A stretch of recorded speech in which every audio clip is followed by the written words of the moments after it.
My breath caught the moment his hand closed around mine. Francis Cross, the most powerful alpha tycoon in the city, stood before me, his deep gray eyes piercing through to my very soul.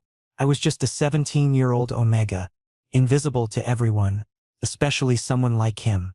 But today something felt different. "You're trembling," he said, his voice a low rumble that wrapped around me like the warm blanket I'd never owned.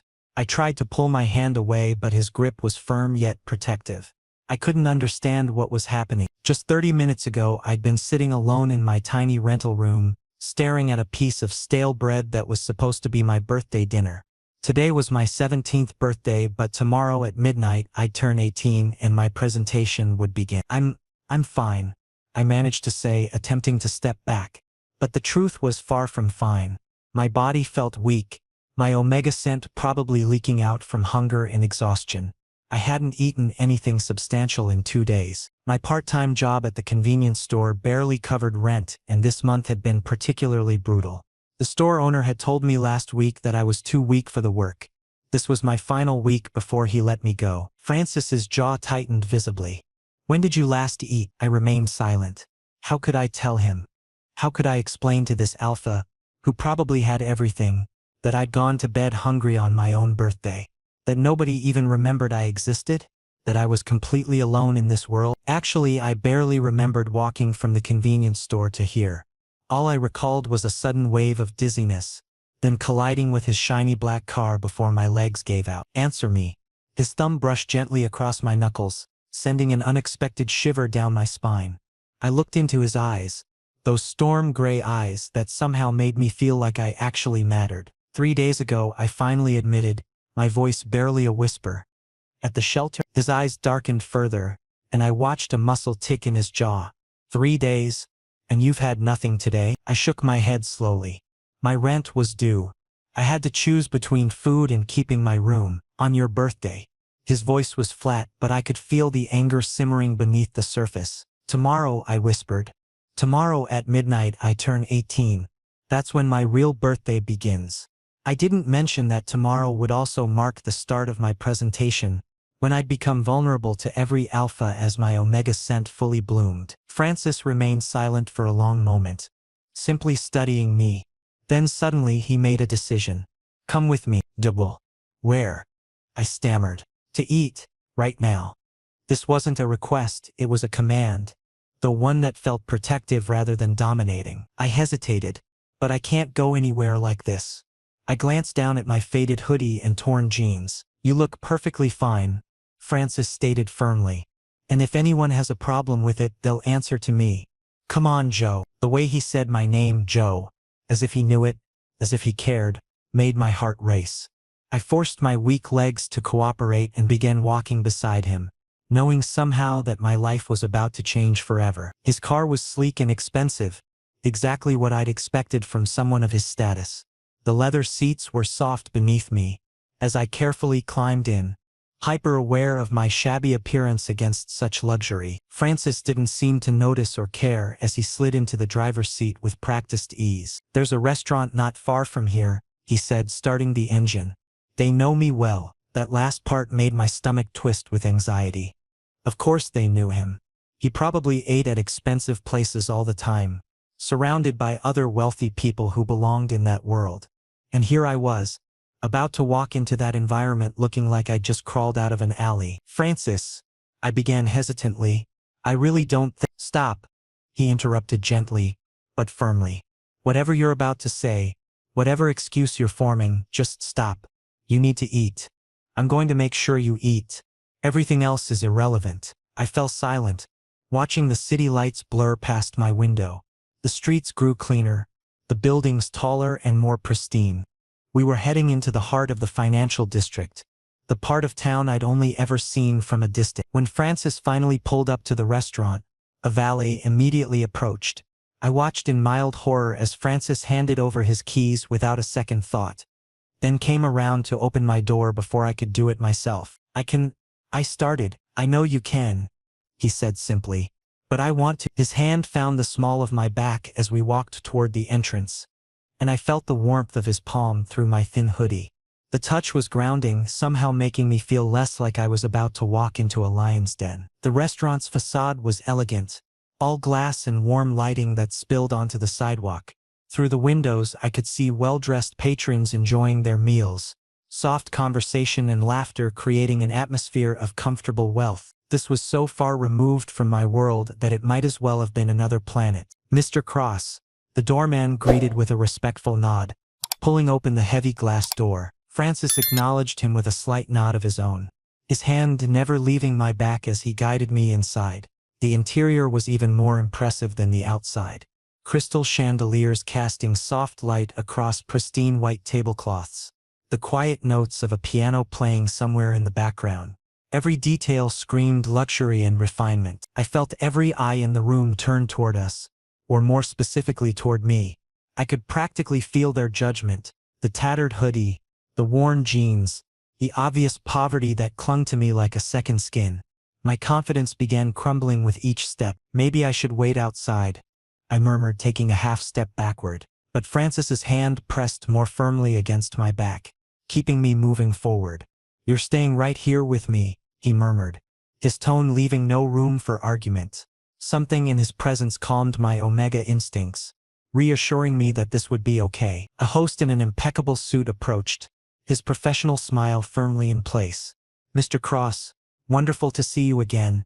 Your usual table?" "Yes, thank you, Marcus," Francis replied smoothly. As we followed Marcus through the restaurant, I kept my eyes down, trying to ignore the whispers and stares.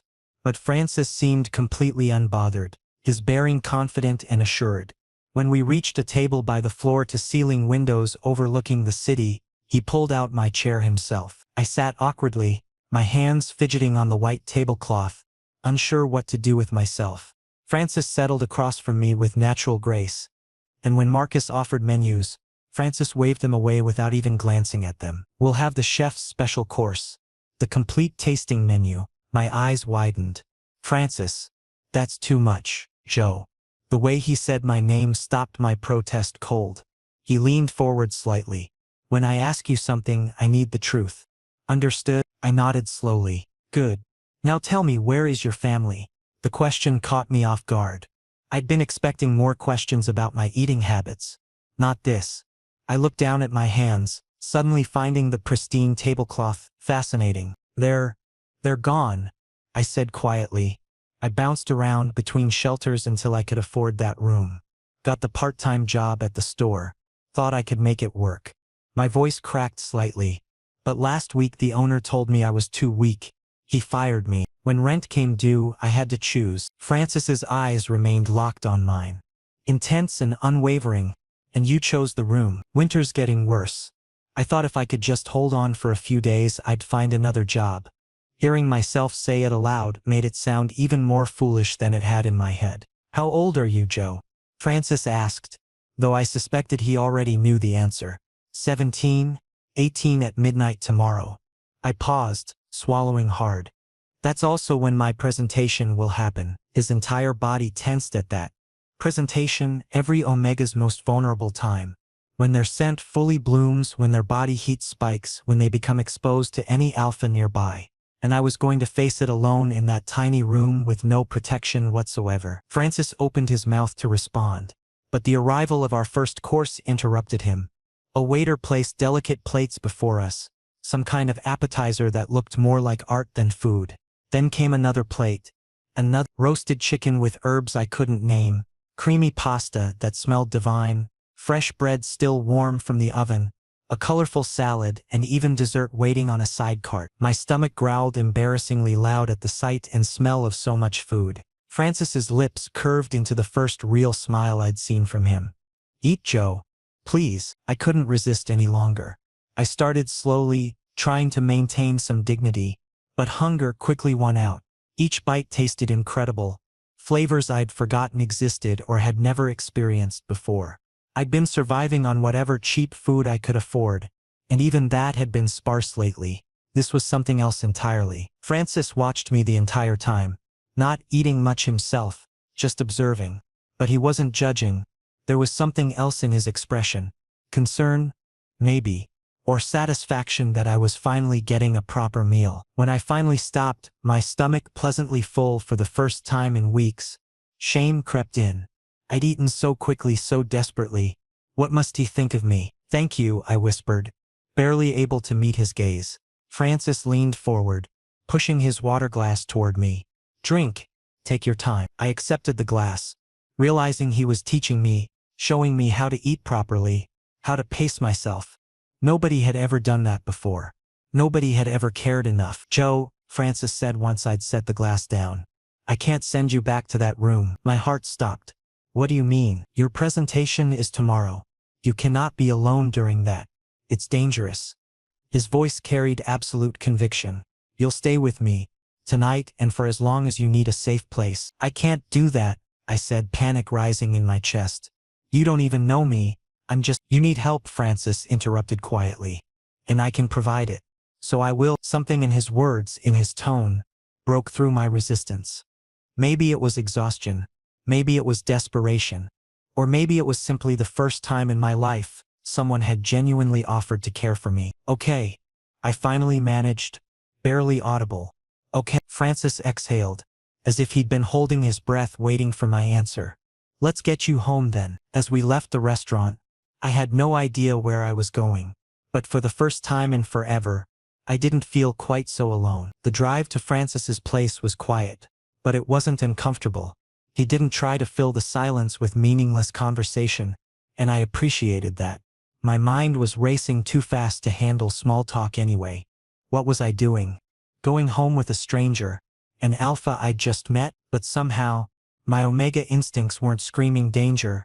They were humming contentment, recognizing safety. We pulled into an underground parking garage beneath one of the tallest buildings in the financial district. Francis parked in a spot marked reserved penthouse, and my stomach flipped. Of course he had the penthouse. The elevator ride up was smooth and swift. When the doors opened directly into his apartment, because of course the elevator opened into his apartment, I could only stand and stare. The space was enormous. Floor-to-ceiling windows dominated one entire wall, showcasing the glittering city spread out below us. Everything inside was sleek and modern. Clean lines, expensive furniture, art that probably cost more than I'd earn in a lifetime. I glanced down at my faded clothes and felt the weight of not belonging crash over me. Here's the guest room, Francis said, gesturing toward a door off the main living area. The bathroom's attached. You'll find towels and clothes in the closet. They'll probably be big on you, but they'll work. I could only nod. The guest room alone was larger than my entire rental. Get cleaned up. I'll put together some snacks in case you get hungry later. Francis continued, trying to make this seem normal, but we both knew nothing about this situation was normal. Francis, I said, his name feeling strange yet right on my tongue. He stopped, turning to face me. Why are you doing this? We're strangers. You saw me collapse a few hours ago. Why do you care? He was quiet for a moment, his back to me again. Then he turned slowly. Because I know what it feels like. What? To be alone. To go to bed hungry. To think nobody in the world gives a damn whether you live or die. He took a deep breath. 10 years ago I was in a similar place. Maybe not exactly your situation, but close enough. Someone helped me then. I promised myself that if I ever had the means, I'd help others. I stood speechless, processing this. Francis Cross, billionaire alpha tycoon, had once been like me, and he hesitated before continuing. When your scent hit me as you fell, it was different. Your omega scent isn't fully developed yet, but what was there, it affected me more than anyone else ever has. His gray eyes met mine directly. So yes, maybe this is more than just kindness, but I can't let you get hurt, Joe. I just can't. My heartbeat accelerated. Was he saying what I thought he was saying? Get some rest, Francis said, abruptly changing the subject as if he'd made himself uncomfortable. Tomorrow's a big day, you'll need your strength. I retreated to the guest room, closing the door behind me, and took my first proper breath. This was real. I was in Francis Cross's home, and tomorrow, my presentation would begin. But this time I wouldn't be alone. The shower was heaven. I stood under the hot water for longer than necessary, letting weeks of stress and grime wash away. When had I last had hot water? The shared bathroom in my building had been broken for days, leaving only cold water that made my already weak body shiver violently. I found the clothes Francis mentioned, a soft cotton t-shirt and sweatpants that were indeed too large, but felt comfortable in their looseness. They smelled like him, that sandalwood scent with something warm underneath. My omega instincts purred at being surrounded by his scent, which should have alarmed me but somehow didn't. The bed was absurdly comfortable, like sinking into a cloud. I lay there staring at the ceiling, my mind refusing to quiet despite my body's exhaustion. Tomorrow at midnight, everything would change. My body would transform, my scent would intensify, and I'd become vulnerable in ways I couldn't fully comprehend. A soft knock interrupted my spiraling thoughts. "Joe? Are you all right?"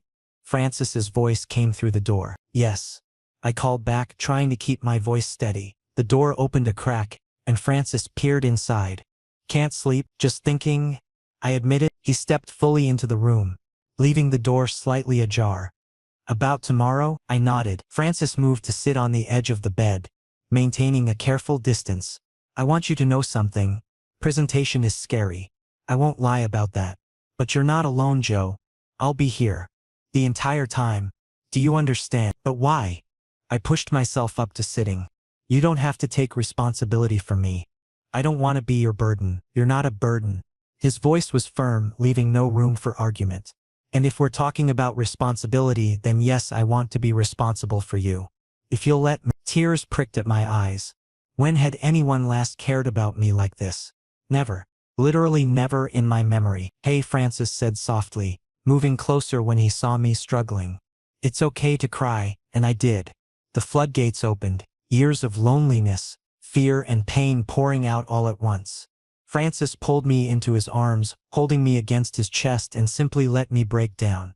He didn't try to fix it with words, didn't tell me everything would be fine. He just held me, his hand moving in slow circles on my back, his alpha scent wrapping around me like a protective cocoon. When I finally calmed, I became acutely aware of how close we were.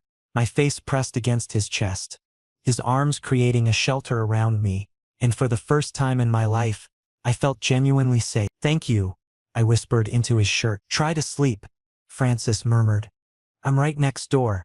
If you need anything at all, just call out." "All right." He stood but paused at the door. "Happy early birthday, Joe." Then he was gone, leaving the door cracked open and his lingering scent surrounding me. I closed my eyes, breathing in that sandalwood warmth, and for the first time in weeks, maybe years, I fell asleep feeling protected. But sleep didn't last long. I woke to moonlight streaming through the unfamiliar windows, momentarily disoriented. Where was I? Then memory returned. Francis, the restaurant, this guest room. I checked my phone. 11:47 p.m. 13 minutes until midnight. 13 minutes until I turned 18 and my presentation began. My body already felt strange. Warmer than usual. My skin more sensitive against the soft sheets. Was it starting early? Could that happen? I tried to calm my racing thoughts. Francis said he'd be here. I wasn't alone this time. But what if something went wrong? What if my presentation was more intense than normal? What if a sharp cramp seized my abdomen, making me gasp? Okay, this was definitely starting early. My phone showed 11:51 now. 9 minutes. I should call Francis. He said to call if I needed anything. But what would I even say? "Hey, I'm about to start my presentation early and I'm terrified." That sounded pathetic even in my own head. Another cramp, stronger this time. My temperature was rising. I could feel it. My omega scent was beginning to leak out, filling the room with that sweet vanilla and rain fragrance that would soon bloom into something far more intense. 11:55 p.m. 5 minutes. My hands were shaking as I reached for my phone. I pulled up Francis's contact. He'd entered his number during dinner, insisting I have a way to reach him. My finger hovered over the call button. What if he was asleep? What if I was bothering him? What if another cramp doubled me over? Forget pride. I needed help. But before I could press call, I heard footsteps in the hallway. The door opened wider and Francis appeared, already dressed despite the late hour. "You're awake," he said, not sounding surprised. "How did you know?" I managed between shallow breaths. "Your scent. It's changing." He moved closer, his gray eyes assessing me with concern. It's starting early, isn't it? I nodded, unable to form words as another wave of heat rolled through me. All right, listen to me carefully, Joe. This is going to get intense. But I need you to remember you're safe. I'm here and I'm not going anywhere. His voice was steady, anchoring me. Your body is going to go through several stages tonight. The heat will increase. Your scent will become overwhelming, and you'll feel things you've never felt before. It's all normal. What do I do? My voice came out small, frightened. You trust me. He sat on the edge of the bed, close enough that I could feel his presence but not touching yet. And you let me help you through this. I checked my phone one last time. 2 minutes until everything changed. Francis must have seen me looking because he gently took the phone from my shaking hands and set it aside. Time doesn't matter right now. Just focus on breathing. In through your nose, out through your mouth. Can you do that for me? I tried, but my breaths kept catching.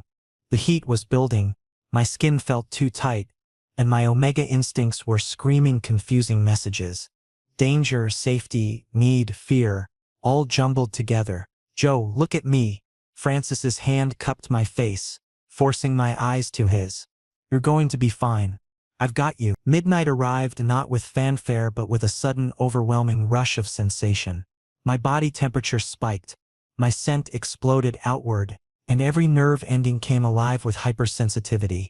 I heard myself cry out, curling inward against the onslaught, and through it all Francis's steady voice kept talking, his presence a lifeline in the chaos. I'm here, Joe. I've got you. You're safe. Just breathe. That's it. You're doing so well. I'm right here. My presentation had begun, and unlike every fear-filled scenario I'd imagined, I wasn't facing it alone. Francis Cross, the powerful alpha tycoon who'd caught me when I fell, was keeping his promise. He was here, and somehow, that made all the difference. The transformation hit like a lightning strike at exactly midnight. One moment I was lying in bed, tense with anticipation, and the next my entire body was consumed by fire. Not literal flames, but an internal heat so intense I couldn't tell where my skin ended and the air began. My omega scent exploded outward, sweet vanilla mixed with fresh rain and something distinctly mine, filling the room with an overwhelming fragrance that would draw any unmated alpha from blocks away. This was it, my presentation, and the pain was excruciating. Far worse than any description I'd read or heard. Oh God, I gasped, curling into myself as another wave of heat crashed through me. My body temperature spiked dangerously high, every nerve ending hypersensitive, and my muscles cramped in ways I didn't know was possible. The scent was so strong I could barely breathe through it. Francis, I called out, my voice breaking. Francis, please. The door burst open within seconds. Francis stood there, his gray eyes wide with concern, but I noticed something else. Gold flecks had appeared in his irises, glowing faintly in the dim light. His alpha was responding to my scent, recognizing an omega in distress. Joe. He was beside me instantly, his hands hovering as if unsure where to touch, without causing more pain. I'm here. Focus on your breathing. In and out. Slow and steady. It hurts so much. I managed between gasping breaths. My body felt like it was tearing itself apart from the inside, reshaping, transforming. Please, make it stop. I can't stop it, but... He paused, and I saw the struggle on his face. My scent was affecting him powerfully. His jaw was clenched tight, his muscles rigid with restraint. I can help ease it, but I need your explicit consent for what I'm about to suggest. Anything, I said desperately, tears streaming down my face. I'll agree to anything if it helps. Scenting. If I scent you properly, your omega will recognize the alpha presence and calm down. The transition will become bearable. His eyes locked onto mine with absolute seriousness. But Joe, you need to understand. Once I scent you, every other alpha will know you're under my protection. You'll carry my scent. They'll recognize you as claimed. This isn't a small thing. Through the haze of pain, I tried to process what he was saying. Claimed, protected. His scent marking me as belonging to him. Under any other circumstances, I'd need time to think, to consider the implications. But right now, with my body feeling like it was being ripped apart, I could only give one answer. I don't care about other alphas. I forced out, please just help me. Francis didn't hesitate after that. He moved onto the bed beside me, carefully pulling me into his arms, and then his face buried itself in my neck right where my scent gland pulsed hot and active. The moment his scent mixed with mine, the moment that sandalwood and alpha pheromones combined with my vanilla rain, something fundamental shifted. The pain didn't vanish completely, but it transformed into a dull ache I could manage. My breathing evened out. My racing heart began to slow to a more normal rhythm. And my omega, the instinctual part of me I was only just beginning to understand, started purring. Actually purring with contentment at having this alpha scent surrounding me. "Is that better?" Francis murmured against my neck, his lips barely grazing my sensitive skin. "Yes," I breathed out, but now I was acutely aware of other things. The solid warmth of his body wrapped around mine, the protective cage of his arms, the way his scent seemed to seep into every pore, claiming me on a level I hadn't known existed. My omega was practically singing safe, protected, home. "Happy 18th birthday, Joe," Francis said softly, pulling back just enough to see my face. His hand came up to my cheek, his thumb gently wiping away tears I hadn't realized were still falling. Some birthday celebration this turned out to be. I attempted a weak smile. "The worst of it is over now," he promised, his voice certain. "Your body will continue adjusting throughout the night. You'll have more heat waves, but they won't be as severe as that first one. My scent will help guide you through each one." I looked into his eyes, those gray eyes with gold flecks still visible, betraying his alpha's continued alertness. "This must be difficult for you. My scent, I mean, it's designed to attract alphas, and you're right here." Francis closed his eyes briefly, and I saw the tension in every line of his body. "Your scent is extraordinary, Joe. Any alpha who catches even a hint of it will want—" He stopped, seeming to struggle with the words. "Will want what?" "Will want to claim you for themselves." He opened his eyes again, and the intensity there made my breath catch. "But you're marked with my scent now. They'll know to keep their distance." "And what about you?" The boldness came from somewhere deep inside, probably my newly awakened omega pushing me to ask. "Do you want to claim me?" Silence stretched between us. Francis's jaw tightened, his body going rigid. "Joe, you don't understand what you're asking." "I understand perfectly." I shifted closer to him, driven by instinct and something deeper. "I just turned 18. I'm going through my presentation, and there's only one alpha I want near me right now. Only one alpha I trust." "I'm 32 years old," Francis pointed out, as if that should matter. "That's a 14-year age gap. That's significant." "I don't care about numbers, Joe." "Francis." I reached up, cupping his face the way he'd done to mine earlier. "You saved me. You fed me when I was starving. You gave me shelter when I had nowhere safe to go. And now you're here, helping me through the most terrifying night of my life. You're the first person who's ever truly seen me. So yes, I know exactly what I'm asking." Something in him snapped, the last thread of his carefully maintained control. He kissed me, and it was nothing like the gentle touches we'd shared before. This was deep, possessive. Claim. It spoke of promises and protection, and something fierce that made my entire world narrow down to just this moment. Just this alpha, just this kiss. When we finally broke apart, both breathing hard, Francis pressed his forehead against mine. "I will protect you, always. Do you understand that? This isn't temporary. This isn't just about getting you through your presentation." "I understand," I whispered back. The rest of that night became a blur of sensations. Francis stayed with me through every heat wave, holding me when my body temperature spiked, scenting me when my omega grew restless, talking me through the moments when panic threatened to overwhelm me. He never left, never complained, never made me feel like a burden. When morning finally came, when the first rays of sunlight streamed through the windows, I had fully transformed. I was a presented omega now, complete and changed, and wrapped in Francis's arms, surrounded by his scent.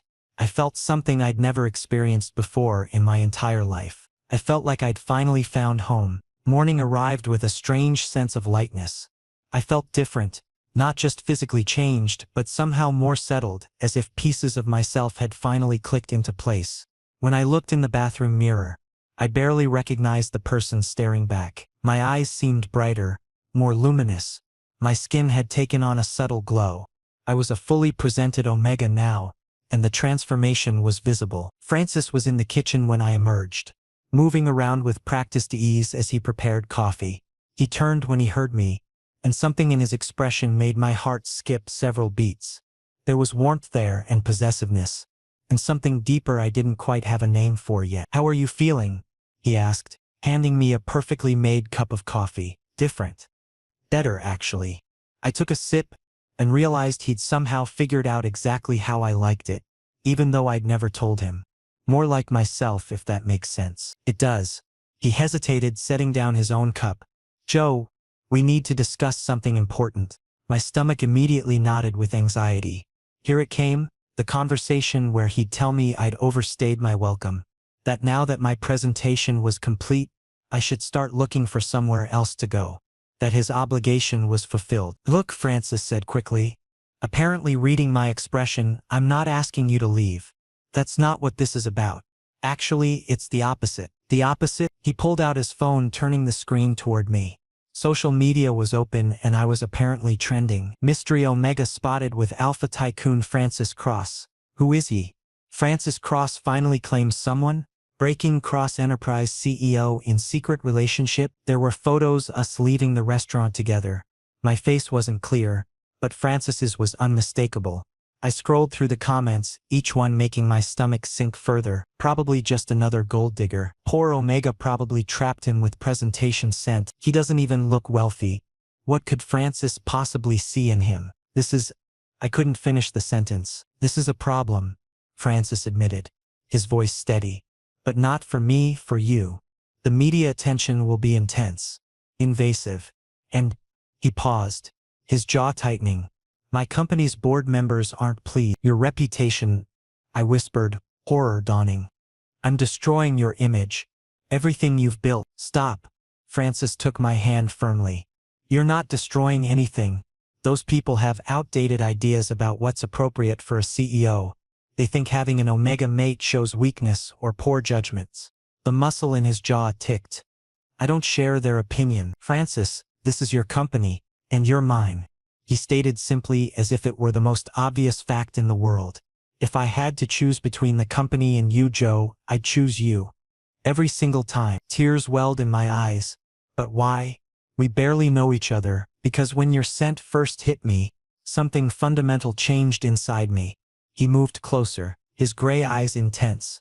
"Because you didn't see me as a wealthy alpha to exploit, you saw me as a person. And because—" He hesitated, showing vulnerability for the first time. "Because I've spent years keeping everyone at arm's length, building walls. But with you, those walls just don't seem to matter." Before I could respond, his phone rang. He glanced at it and sighed heavily. "Board meeting. I have to go." "I should stay here," Francis said firmly. "Please, you're safe here. And Joe," he looked at me with an intensity that made my breath catch, "in a few days, when you're ready, I want you to consider staying with me officially. Permanently." My heart stuttered. "What do you mean?" "I mean, I don't just want to protect you temporarily. I want you here with me. As my partner. As my—" He paused, the word heavy with meaning. "As my mate. Think about it. Please." Then he was gone, leaving me standing in his kitchen, completely overwhelmed. I spent the day exploring the penthouse, trying to process everything. Living with Francis permanently? Becoming his mate? Everything was moving so fast. Yet somehow, despite the speed, it also felt right. Natural. Like this was exactly where I was supposed to be. When Francis returned that evening, he looked exhausted. His tie was loosened, his usually perfect hair slightly disheveled. "How was your day?" I ventured. "The board wants to meet you." He removed his tie completely, draping it over a chair. "They're concerned your presence is negatively impacting the company's image with shareholders." "Then maybe I should—" "No." His voice cut through my suggestion like steel. "I've already told them. You're with me. If they can't accept that, they're welcome to find a new CEO." "Francis." I was genuinely shocked. "You can't Joe." He crossed to me, taking my face in his hands. "I spent years building that business. But it's just a business. You're real. You matter. I'm not losing you over boardroom politics. But if you lose your company, then I'll build another one. But I can't replace you." He kissed my forehead gently. "Understand?" I nodded, overwhelmed by the certainty in his voice. "There's something else," Francis continued. his tone shifting. They've requested a formal meeting. They want to assess you personally. See if you're suitable. My stomach dropped. Assess me? Like I'm some kind of product? It's their mistake, not yours, Francis said quickly. But if you're comfortable with it, maybe it's an opportunity. A chance to show them exactly what I see, that you're strong, intelligent, and worthy of respect. I don't know if I can. Fear crept into my voice. I'll be with you the entire time. If anyone disrespects you, we walk out immediately. His hand squeezed my shoulders reassuringly. But Joe, this is your choice. I won't force you into anything. I took a deep breath, considering part of me wanted to hide from the scrutiny, but another part, maybe my newly awakened Omega, or maybe just my own stubborn pride, wanted to prove them wrong. Okay, I said finally. I'll do it. Not for you though. For That's exactly the right reason, Francis said, and the approval in his voice warmed something deep inside me. That night, as he held me close, I felt something shift between us. This wasn't just about protection anymore. It wasn't just about getting me through my presentation.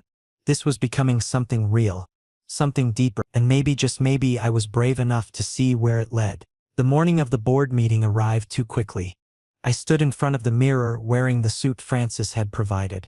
Simple but clearly expensive, tailored to fit me perfectly. It made me look more put together than I'd ever felt in my life, though my hands still trembled as I adjusted the collar. Ready? Francis appeared behind me, his reflection meeting mine in the mirror. Not even remotely, I admitted honestly.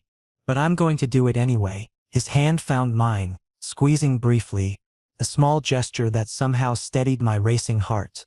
The Cross Enterprise building was impressive, all glass and steel reaching toward the sky. As we rode the elevator up, I focused on breathing, on keeping my Omega instincts calm. Francis's scent helped, that sandalwood presence that now felt like safety. The conference room was exactly as intimidating as I'd imagined. A massive glass table dominated the space, surrounded by leather chairs occupied by serious-faced individuals. 10 board members, all powerful alphas and betas, turned to assess me as we entered. I felt their judgment like a physical weight. Mr. Joe, the head of the board, an older alpha named Daniel, spoke first. His smile was polite but cold. Thank you for agreeing to meet with us. I nodded, taking the seat beside Francis, hyper-aware of every eye tracking my movements. Let's speak plainly, Daniel continued, leaning back in his chair. Francis is our most successful CEO. However, your relationship with him has become a concern for our shareholders. They worry that an Omega mate might cloud his judgment, potentially damaging the company. I forced my jaw to stay relaxed, my expression composed. We need to understand, a beta woman further down the table added, what value you bring to Francis's life in a professional capacity. This was the moment. I could sit quietly, let them judge me, accept their assessment, or I could stand up for myself and show them exactly who I was. I don't bring professional value, I said clearly, and whispers immediately rippled through the room. I'm not a business expert. I don't understand finance or corporate strategy. I've never worked in a boardroom. Daniel's eyebrow raised, clearly surprised I was agreeing with their concerns. However, I continued, my voice growing stronger. I give Francis something business can't provide. I remind him that he's not just a CEO, he's a person. When stress overwhelms him, I help him find calm. When pressure threatens to crush him, I help him remember perspective. Yes, I'm an Omega. Yes, I'm young. Yes, I don't fit into your world. But Francis chose me not because of what I am, but because of who I am. The room had gone completely silent. And if your concern is that I'm clouding his judgment, I looked directly at Daniel, then perhaps you're the ones with flawed judgment. Francis built this company from nothing. He's made every decision deceitfully, including choosing me. If you can't trust his judgment in his personal life, why do you trust him to run your entire company? Dead silence. Then slowly, several board members nodded. Daniel studied me for a long moment, something shifting in his expression. You have more courage than your appearance suggests, Mr. Joe. I'm a lot of things that aren't immediately obvious, I replied quietly. Clearly, Daniel turned to Francis. You chose well. This Omega is far from ordinary. Francis's lips curved into a subtle smile. I tried to tell you. The meeting continued, but the tone had shifted. They asked questions about my background, my plans, my understanding of the scrutiny I'd face. I answered honestly, refusing to pretend to be something I wasn't. When we finally left, I was shaking with an adrenaline crash. "You were incredible," Francis said in the elevator, pulling me into his arms. I was terrified, I admitted against his chest. "But you stood your ground. Exactly like I knew you would." He tilted my face up, kissing me gently but with underlying passion. "I'm so proud of you, Joe." Warmth spread through my chest at his words. "Let's go home," Francis murmured. "Home," I repeated, tasting the word. It felt foreign yet perfect on my tongue. "Yes. Our home, if that's what you want." He looked at me hopefully, vulnerability clear in his expression. I smiled, feeling tears prick my eyes. But these were happy tears. "Yes. I want that." As the elevator ascended, carrying us away from the boardroom and back toward the penthouse, I reflected on how dramatically my life had changed. Just a week ago I'd been alone, starving, terrified of my approaching presentation. I'd had nothing and no one. Now I had Francis. I had a home. I had a future stretching before me with possibilities I'd never dared imagine. It all started with a whisper. I slept hungry on my birthday, spoken to no one in particular as I collapsed against a stranger's car. But that stranger had been Francis Cross, and he'd heard me. Really heard me. He'd seen past the poverty, past the weakness, past everything that made me invisible to the rest of the world. He'd seen me, Joe, just Joe, and decided I was worth saving, worth feeding, worth protecting, worth keeping. The elevator doors opened to the penthouse, and Francis guided me inside with a hand on my lower back. Our home. The words settled into my heart, finding a permanent place there. I'd spent my entire life feeling like I didn't belong anywhere, like I was just passing through, never quite fitting, never quite enough.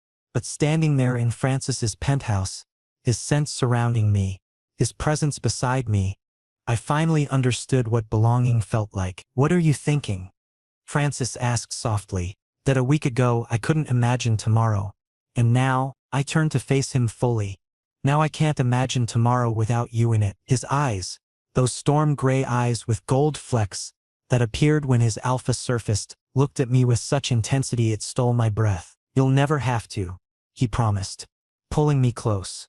"I'm not going anywhere, Joe, and neither are you." I buried my face in his chest, breathing in that sandalwood scent that meant safety and home.